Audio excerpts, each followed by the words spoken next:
आज हम इस वीडियो में सीखने वाले हैं एलसीएम और एचसीएफ। एलसीएम एचसीएफ दोनों को हम इस वीडियो में सीखने वाले हैं। तो आइए सीखते हैं। तो एलसीएम का फुल फॉर्म होता है, एलसीएम को क्या बोलते हैं? Least common multiple. क्या बोलते हैं? Least common multiple. और एचसीएफ का फुल फॉर्म होता है हाईएस्ट कॉमन फैक्टर। और एलसीएम को हिंदी में बोलते हैं लघुत्तम समापवर्तक। क्या बोलते हैं? लघुत्तम समापवर्तक। और इसको बोलते हैं एचसीएफ, मासा को बोलते हैं महत्तम समापवर्तक। तो आइए हम शुरू करते हैं। तो अब देखते हैं कि कैसे हम एलसीएम को निकालते हैं। तो 8, 12 और 15 का लासा आइए चलो निकालते हैं। कैसे एलसीएम को निकालते हैं इस वीडियो में सीखेंगे। तो सबसे पहले आपको करना क्या है कि सबसे पहले आपको सीधा एक लाइन खींचना है, ठीक है। और यहाँ पर एक सीधी लाइन खींचनी है ऐसे, ठीक है। और फिर यहाँ लिखना है 8 और यहाँ लिखना है 12 और यहाँ लिखना है 15, ठीक है। इसी प्रकार करके आप ऐसे लाइनें खींच सकते हैं, ठीक है, इस प्रकार, ठीक है। तो अब सबसे पहले देखना है कि सबसे छोटी संख्या तो 1 और 1 के बाद हम सबसे पहले किससे काटते हैं? सबसे पहले एलसीएम को देखते हैं। 2 से कोई कट रही है, देखो 2 से वही संख्याएं कटेंगे जिसके अंत में 0, 2, 4, 6, 8 हो। तो सबसे पहले हम 2 से ही काटते हैं। ये एलसीएम निकालने का रूल है, भागविधि से हम एलसीएम निकालने जा रहे हैं। तो इसका सबसे बड़ा रूल यही है कि सबसे पहले हम 2 से ही काटते हैं। सबसे पहले हम किस से काटते हैं? 2 से काटते हैं। एलसीएम निकालने के लिए सबसे पहले हम 2 से काटते हैं, ठीक है। तो 2 4 को 8, 2 से 8 काटा कितनी बार में? 2 4 को 8 और 2 छक्के 12। 12 को अगर हम 2 से डिवाइड करेंगे 6 आएगा, लेकिन 15 2 से डिवाइड नहीं होगा। और जो डिवाइड नहीं होगा उसको सेम उसी प्रकार रख देना होता है। अब हम फिर 2 से क्या करेंगे?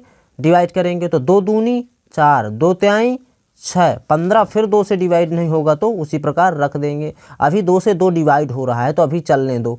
तो 2 1 के 2, 3 डिवाइड नहीं हो रहा, उसी प्रकार 15 उसी प्रकार। अब देखना है कि 2 से डिवाइड खत्म है। अब कोई संख्या नहीं है यहाँ पर कि जो 2 से कट रही हो, डिवाइड हो रही हो, ठीक है। तो अब हम देखते हैं 2 के बाद कैसी आएगी संख्या? 3 आएगी। तो 1 तो सबसे छोटी 1 तो उसी प्रकार रखते चले जाएंगे जब 1 आ जाना है, ठीक है। 3 1 के 3, 3 3 से डिवाइड हो रहा और 15 भी 3 से डिवाइड हो रहा, 3 बचे 15। अब देखना है क्या? यहाँ पर 1 1 आ गया और अब देखना है यहाँ पर 5 को अब हम 4 से अगर कोई संख्या, देखो 3 के बाद कैसी संख्या है कि 4 से डिवाइड करें, लेकिन 4 से अगर कोई संख्या डिवाइड होती तो पहले 2 से ही डिवाइड हो गई होती। तो अब कहाँ से डिवाइड होगी?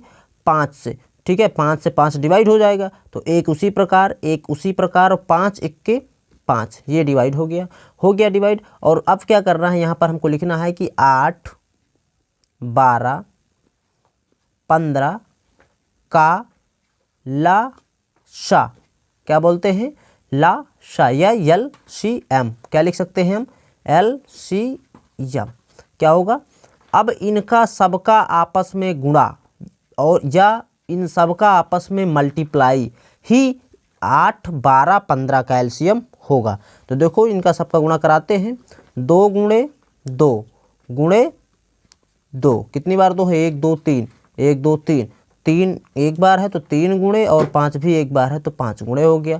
और इनका सबका मल्टीप्लाई कराते हैं। 2 दूनी 4, 4 दूनाई 8, 8 त्रिको 24 और 24 का गुणा 5 में कराते हैं। क्या? 24 गुणा 5, 24 गुणे 5। तो 5 चौको 20, 2 बचा, 5 दूनाई 10, 2 12, 24 पंचा 120। अर्थात 8 12 15 का जो एलसीएम आ गया वो आ गया 120। तो आपको समझ में आया होगा कि एलसीएम कैसे निकालते हैं, ठीक है। अब हम नेक्स्ट क्वेश्चन की ओर अभी चल रहे थे। हम क्या बताए थे कि हम इस वीडियो में सिखाने वाले हैं एलसीएम और एचसीएफ। तो एलसीएम तो आप सीख गए कैसे निकालते हैं एलसीएम। अब हम आगे बढ़ने वाले हैं एचसीएफ। एचसीएफ का फुल फॉर्म तो अभी बता ही दिया था, हाईएस्ट कॉमन फैक्टर, और इसको हिंदी में महत्तम समापवर्तक बोलते हैं। तो आइए एचसीएफ क्वेश्चन है 8 12 का माशा निकालो, या क्या बोल सकते हैं? एचसीएफ निकालो। तो इसमें हम 2 विधि लेंगे। 2 विधि से हम आपको बता सकते हैं। इसमें फर्स्ट विधि हो गई, यहाँ पर सेकेंड विधि हो गई, ठीक है। तो सबसे पहले देखते हैं कि यहाँ पर संख्याएं कितनी हैं? 2 हैं। तो सबसे छोटी संख्या क्या है? 8 और ये क्या है? 12। तो सबसे पहले हम देखते हैं भाग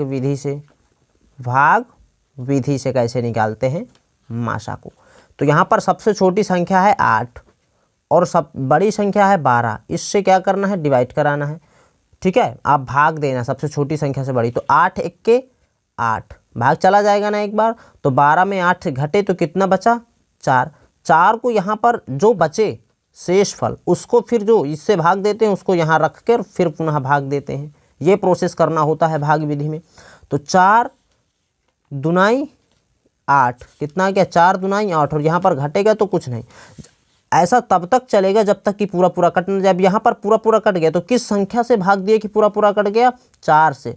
तो 8 और 12 का मासा क्या हो गया, 4, जिससे पूरा पूरा कट जाए वही उसका क्या हो गया, मासा। तो 8 12 का HCF क्या हो गया, 4 हो गया। आई होप कि आपको भाग विधि भी समझ में आई होगी। जो शेषफल बचे उसको लगाना है भाग, और ये जो संख्या है यहाँ इसको रखना है और भाग दे देना है। ठीक है, ये प्रोसेस है। सेकेंड विधि आप सीख सकते हैं, अभाज्य गुणनखंड विधि। क्या होता है, अभाज्य गुणनखंड विधि।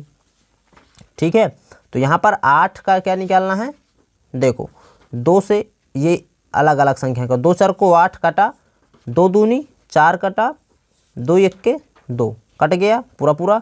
अब 12 का देखते हैं, 2 से कटेगा ना 12, 2 छक्के 12, 2 तिया 6, 3 51 3, ये कट गया 12 भी।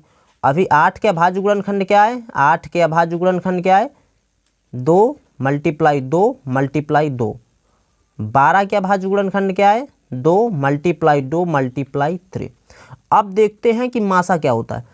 अभाज्य गुणनखंड विधि से जब हम हल करते हैं तो देखते हैं कि कॉमन कौन कौन से, 2 8 में भी है, 8 के अभाज्य गुणनखंड में भी और 12 के, तो ये इसका एक जोड़ा हो गया। खैर आपको पेंसिल से ऐसा करना है, पेन से नहीं, फिर आप रबड़ से मिटा भी सकते हैं। देखो इसमें एक इसका भी जोड़ा बन रहा है, और 2 है यहाँ पर, लेकिन यहाँ पर 2 नहीं है, और यहाँ पर 3 है तो यहाँ पर भी 3 नहीं। तो जो जोड़े में हो उन्हीं को आपस में मल्टीप्लाई कराना है एक एक बार। जैसे 2 जोड़े में है तो एक बार यहाँ पर क्या लिए, 2।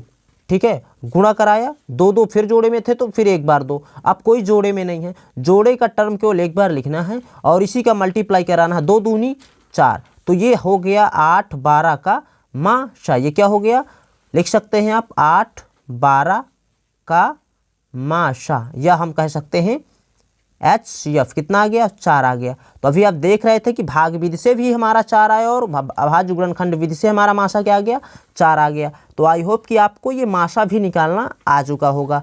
तो आपको ये वीडियो कैसा लगा कमेंट में ज़रूर बताएं। तब तक के लिए जय हिंद, वंदे मातरम। मिलते हैं इसी तरह के न्यू वीडियो के साथ।